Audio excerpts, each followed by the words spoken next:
occasionally roll a couple, see what happens. Okay, go with the strength. If he doesn't handle it and he doesn't like it, okay, you're on a winning strategy.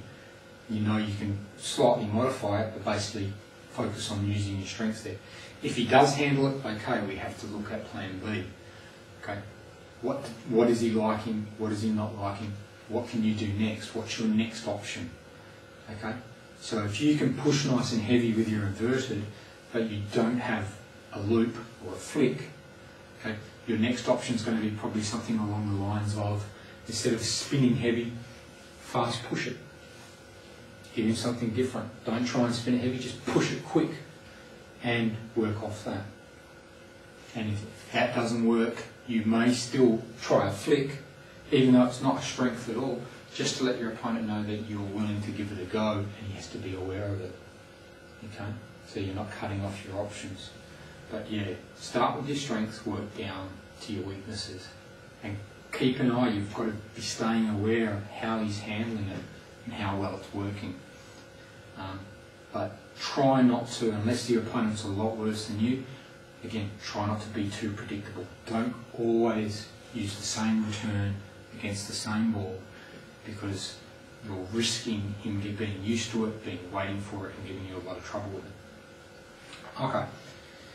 Now, in terms of return of serve, what we were talking about before, what I talked about before, was in terms of being predictable. We're trying to get away from that. Okay? And you should know what you're doing. You should be predictable to yourself. You should have a good idea what your plan is. But as far as your opponent is concerned, he should be finding it difficult and fairly unpredictable in what is going and happening to him. Okay? So we're looking at really spin, how much spin you put on, the time to spin, backspin, float, top spin, ball placement. Are you going into his power zones? Are you taking him wide on either side or taking him into the elbow? Are you getting the ball deep or very short and low? Or are you playing a lot in this middle of the table area that's costing you points? You need some variation in there. What exact variation is going to be the most effective depends on you, depends on your opponent, and as you get more alert to these things, you'll have a better idea of what you're capable of and what will work for you. Okay. You can also actually give him the attack.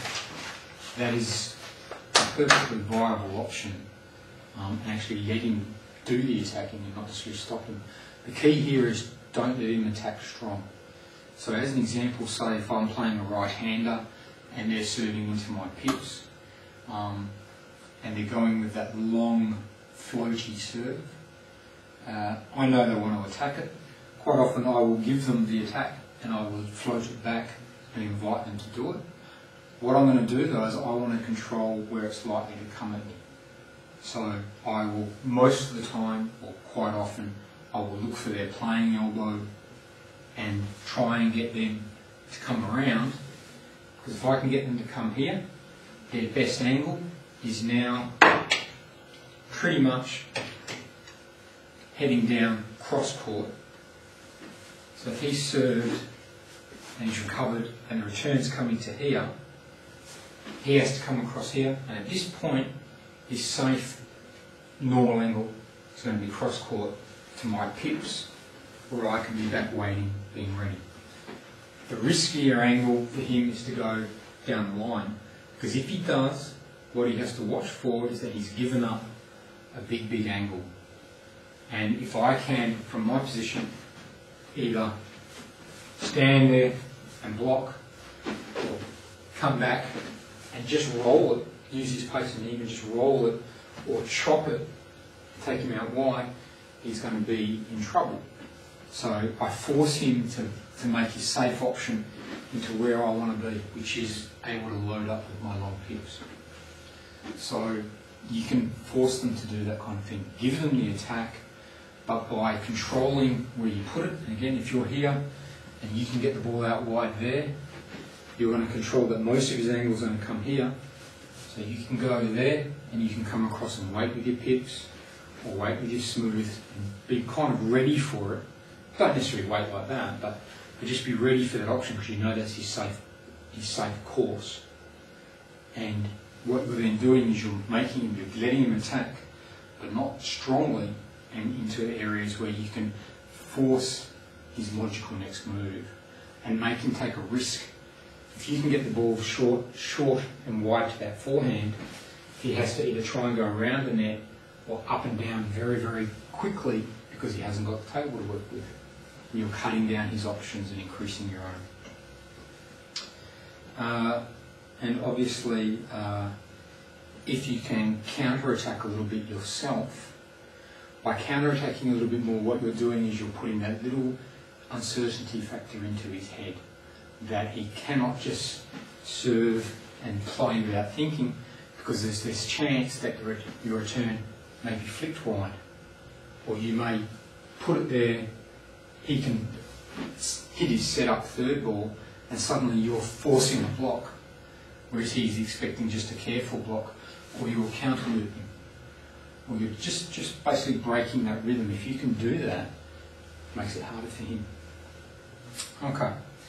I just want to talk a little bit, some specifics for people, the close to the table blockers and aggressive guys who are basically playing in this area where they're up here, pushing, attacking, but they're in close and making use of the pips and ante to control pace, be aggressive and pressure the opponent.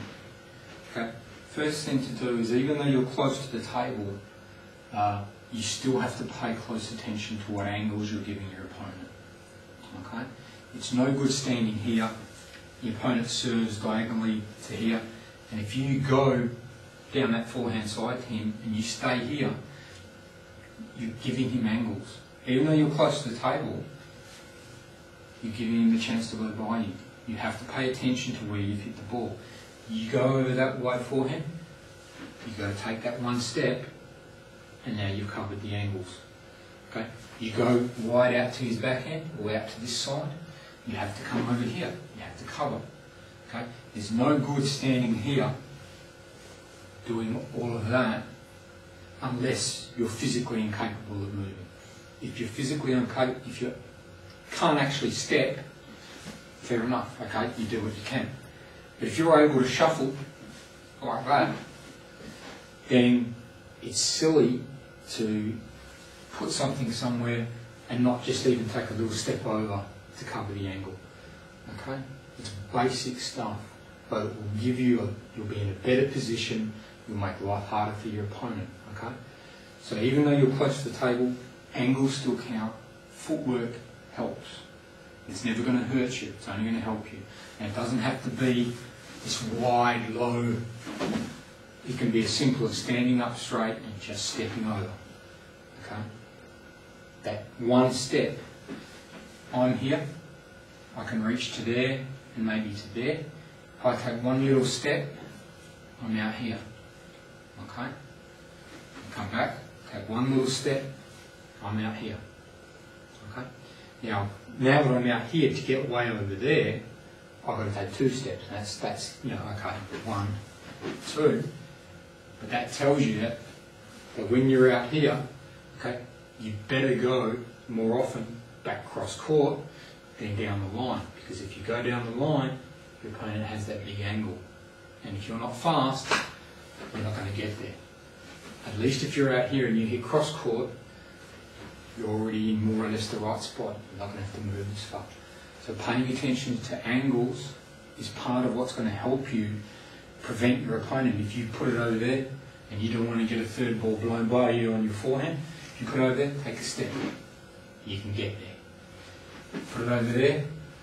Okay, you know, if you're here, you put it there, take a step. Be ready. Okay? So that will help cut down third balls. It will cut down his clean winners that you can't reach. Okay? Our second thing is, you have to be a little bit careful in terms of where you're weighting with your bat. I try to encourage my students to weight in a fairly neutral position, and that's because I encourage them to use both sides. Okay, so that if the ball comes here, they're ready. If the ball comes there, they turn shoulders. Not standing like that, so if the ball comes here, they're okay. If the ball comes there, I have to flip around. No time for that. If you're going to wait like that, they need to be a player who does this. And sometimes it's a chicken and the egg. Are you a chicken winger because you have this stroke, or is it because you just wait here, and so when the ball comes there, the only thing you can do is that? So sometimes it's the fact that you're setting up and you're waiting during the rally like this, which is an open invitation for an opponent to put it there, and either make you do that, or make you flip around. Okay? So if you're going to do this one, and be ready, be aware that you're not going to be able to flip around if you want to wait on the backhand, your forehand's going to be weak because you don't have time to flip around. That's a compromise that you may be willing to make, and we can again talk about that a little bit later. But be aware that where you're waiting will control the strengths of your different sides. Okay. Secondly, as a close to the table player, you're trying to keep pressure on your opponent, and you're doing that by basically being up to that table, not giving him a lot of time to react, not giving him a lot of time to decide what side you're using if you're a twiddler, or at least not time to work out what spins on the ball. So the less time you give him, the better off you are, the worse he is. Okay? So as a close to the table player, stay close. If you're back here, you're giving your opponent all the advantages. He's got more time to read what you've done, he's got more angles to work with, and your long pips or your ante are less effective from this far back. Okay? It's basically a lose-lose situation for you. You have to maintain close to the table pressure. Okay? Now there are going to be those people who think, okay, you know, I can hit with my pips from back here, and there's probably 2 people in 1,000 who can, and maybe you're one of them. Okay?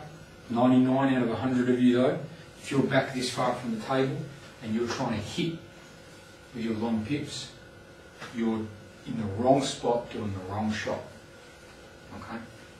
Ante's a little bit different, but even ante was more effective when we had the 2 colours, and you could twiddle to get that effect.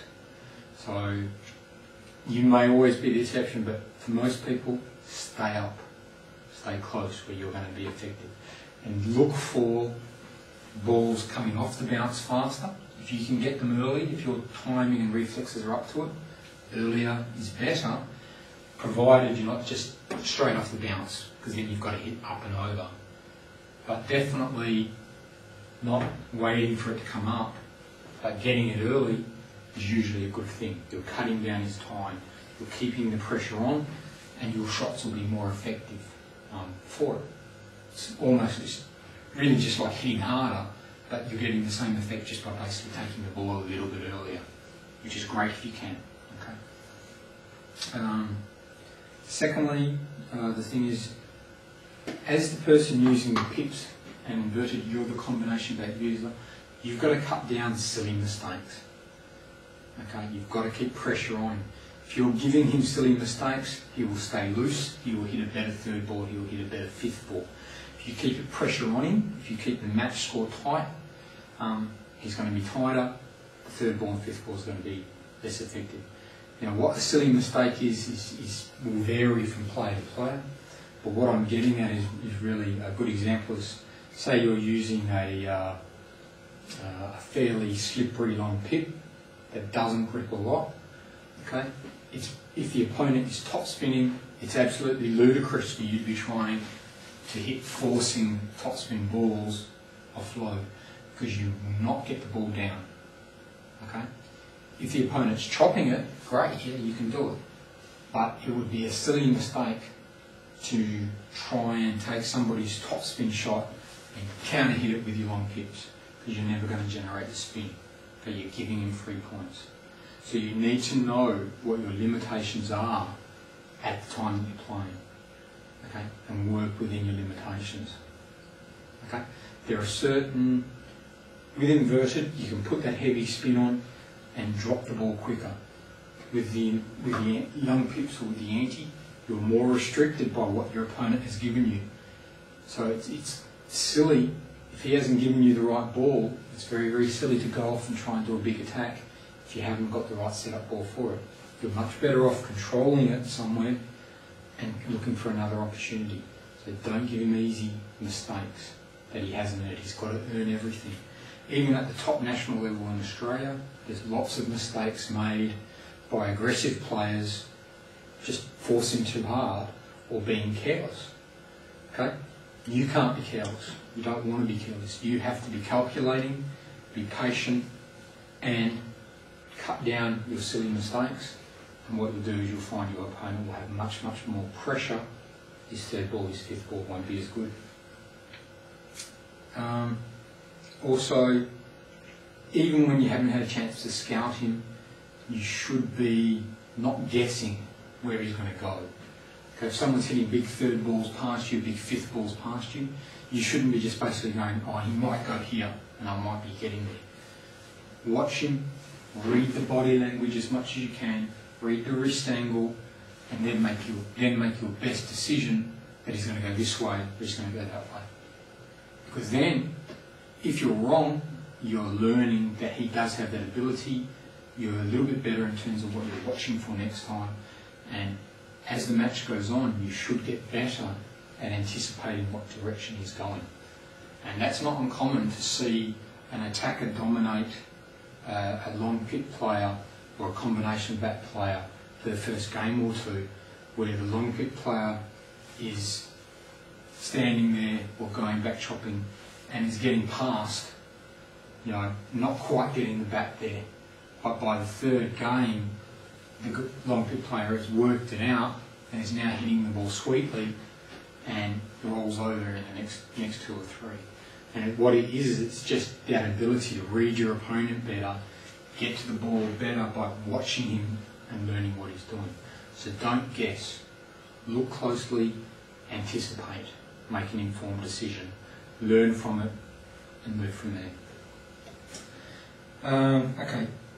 I would also definitely myself, 9 times out of 10, I would recommend the ability to twiddle, or at least to get, depending on how you hold the bat, the ability to get the other side on at will whenever you feel like it. Not depending on whether the opponent puts the ball here for your inverted and there for your pips. The ability to somehow turn the racket so that you can do, that's important. Okay? It's a good thing. It's not something that you necessarily have to go mad with. You don't have to turn yourself into a crazy twiddler. But the ability to do it whenever you feel like it is really important, because it gives that little bit more uncertainty for your opponent. Secondly, if you're controlling it, it's easier for you to decide where and when, and it cuts down his ability to pin you on one side, so you can then go to the other side. So I definitely recommend to anybody, whether they be a long pip defender or a close to the table player, even a chicken winger, you know, doesn't matter. It's important to be able to twiddle so that every so often you can do that, break up the point, give them a look at something different. Okay? And it is not that hard to learn to twiddle. Okay? 2 or 3 months max just to learn to twiddle and bring it into your game a little bit. Okay? 6 months maybe if you're planning to twiddle a lot, because that's more difficult. But just the ability to basically say, okay, someone's pinning me down, the ability to go, okay, on that ball, when it comes here next time, I'm going to turn it, chop it, and go straight back. 2 or 3 months, and it will be a big help to your game. Okay? So I can't recommend that strongly enough. Again, you don't have to, but I think it would really help. That's probably enough for now, just in terms of close to the table play. So what we're trying to do for the close to the table play is you're using pressure, you're giving him less time, you're using your inverted and your anti-side or non-pip side to create different spins with not much time for him to read, and then when the ball comes up, to pick off an attack if you're an aggressive player. If you're simply a defensive player who keeps it tight, what you're then trying to do is keep him out, control the play, and force an easy mistake from the player. Now, just a little bit for defenders, who actually will go back from the table and chop the ball a bit with the long pips or the ante. Usually, attackers are going to want to catch you with a third ball or fifth ball. They want to catch you in sort of 3 or 4 different ways. They want to catch you wide to each side. More often than not, when you're back, they want to get you away and then get onto one side or the other. Or they want to get you here close and blow it by you by basically bringing you in and then attacking you while you're still stuck up the table. That's another favourite option. Or they'll look to get you to return serve, and before you can get back into your defensive range, they'll try and blow on by you while you're in this no man's land of not really being close enough to block and control, but not far enough back to handle the ball easily. So if you're in this area kind of here-ish, that's a very dangerous place for you to be. You want to avoid that as a defender if you can. Okay. If, as a defender, you're getting third ball a lot, and the guy's blowing a serve you return, and bang, it's gone before you can do anything about it. Take a look at the returns you're doing, and think to yourself, okay, am I trying to be too aggressive? Are you trying to return and set up for your own fourth ball attack, and then he's blowing the third ball by you before you can set up? If that's happening, I would probably say forget about trying to attack too often with the fourth ball and actually return and straight away go backwards and just get back into your position. Let him come at you, okay? Because you're being too aggressive and he's getting it past you. If the attacker, if you're really just returning and straight away heading backwards, he shouldn't be catching you here. He should only be catching you possibly wide or straight at you to the elbow. But he shouldn't be able to get you playing the ball up here.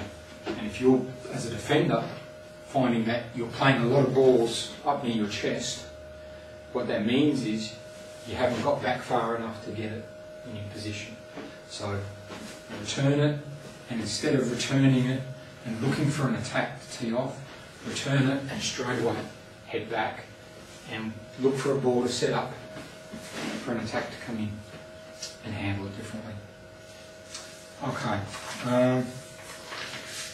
that'd be my first option in terms of stopping third ball attacks. Okay, if you're getting fifth ball a lot, so rather than having the served and then just blown past you, if he's serving, you're returning, he's looping the one, and you're chopping, and then the fifth ball is just gone. What that tells you is your third ball handling, your return of serve is possibly not quite tight enough, or your fourth ball isn't tight enough, and he's getting set up on that. So what I would possibly suggest, one option that's a little bit counterintuitive, is actually give him an easier return of serve, or at least an easier looking return of serve. And Paul Pinkovich is a really good example of this, both on return of serve and during a rally. Paul will often, he has a really nice low chop, but he also has the chop where he puts it up another 6 inches or so. And it's designed to lure that attack, and it quite often will be a very heavy spin or very float spin. But the key for him is it's a deceptive spin. And so what he'll do is he'll basically tempt that attacker with a ball that's just a little bit higher, but he will try and hide the spin and either get a ball into the net or flying off the end of the table. And what he's doing is basically saying, okay, people see the ball come up and an attacker just sort of goes up, wow, bang. And if they don't read it right, they make a mistake. Whereas if you're always low, they're always just going to go, okay, spin it, wait for the next one, and try and get in on that. So occasionally putting it up high on purpose, but trying to be a little bit tricky with your spin variation, you can quite often force a mistake. And obviously if you can do that on the third ball, there's not going to be a fifth ball. So that can be one option if you're constantly getting fifth ball, is basically give him a tempting looking third. I've mentioned cutting down your counter-attacking a little bit. I will also be looking at controlling where he can attack from. Okay, you have to be aware as a defender, even more so than a close to the table player, that if you're here and you're chopping from out wide here, if you go down the line, you're leaving a wide open angle to this guy to go, and you've got much more to cover, much more room to get across. So be wary about where you're placing the ball on your, not your return serve, well, your return serve to an extent, but wherever you are on your first chop, okay, if you're out to one side of the table, you're better off going to the middle or back down the other diagonal than you are going down the line. So if I'm way out here, I'm better off going to the middle or back down that diagonal because I'll only have to recover here. If I go down the line, I'm opening him up to take me, chances are I may not get it. It would have to be a very good shot. So be aware of that, because you may be getting fifth ball because you're leaving big gaps in your defensive area. Another option that's probably not a bad option for both defenders and close to the table players is think in terms of, okay, it's riskier, but if you're able to take your inverted rubber and load up the backspin more, go with a heavier push, what you're going to force your opponent to do is lift the ball. He can't drive through it because if he does, the backspin's going to drop it into the net. So heavy push, make him lift it, and what you're then doing is you've now got time. You've made him go slow with more spin, higher arc over the net. You have now time to make decisions, to push block it, roll it, whatever. It slows him down, it gives you more time, it makes it hard for him to blow it past you. Ian Pinkovich is a very good example on the return of serve, where somebody will be serving and he will chop the bejesus out of the ball because it forces his opponent, if your opponent attacks it, the opponent has to lift it, and while the opponent's doing that, Paul's heading back and he's got plenty of time to hit the first one, see where its direction, and get the twiddle, get the pimples on it first, so that his first chop is a really heavily loaded chop, and away he goes into the rally. So that's probably enough to start with in terms of third ball and fifth ball attacks. I mean, it's obviously a fair bit to take in all at once, but what we're looking at really in terms of stopping strong third, fifth balls, okay, is that for us, this combination of back players, okay, being unpredictable from your opponent's point of view, being unpredictable is our friend. Okay, if we can think and control play and vary enough that he's never very comfortable, we're going to make it hard for him to third ball and fifth ball attack us. If we're predictable in our returns, either because it's the only return we can make, or we're mentally lazy, or we haven't learned the techniques, okay, if we're predictable, we're basically making his job easier, and we're going to get third balled, fifth balled a lot more. So be a little bit crafty, be a little bit unpredictable, try and work that into your game, and what you should find is a lot less third and fifth ball attacks getting blown past you.